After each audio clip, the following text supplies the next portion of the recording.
আজ আমরা জানবো ইতিহাসের এক অদ্বিতীয় ব্যক্তিত্ব হযরত ওমর ইবনে খাত্তাব রাদিয়াল্লাহু আনহু এর জীবনী সম্পর্কে, যার নাম শুনলে চোখ ভেজে ওঠে ন্যায়পরায়ণতা, সাহসিকতা এবং ইসলামকে ভালোবাসার এক উজ্জ্বল দৃষ্টান্ত। হযরত ওমর রাদিয়াল্লাহু আনহু জন্মগ্রহণ করেন কুরাইশ বংশের খাত্তাব পরিবারে। তিনি ছিলেন মক্কার অন্যতম প্রভাবশালী ব্যক্তি।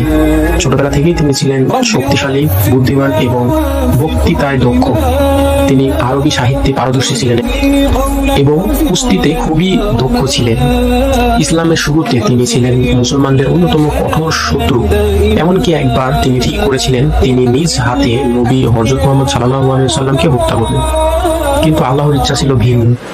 রাসূল সাল্লাল্লাহু আলাইহি ওয়াসাল্লামকে হত্যা করতে যাওয়ার পরে তিনি জানলেন তার বোন ফাতিমা ও ভগ্নিপতি সাঈদ ইসলাম ধর্মগ্রহণ করেছেন।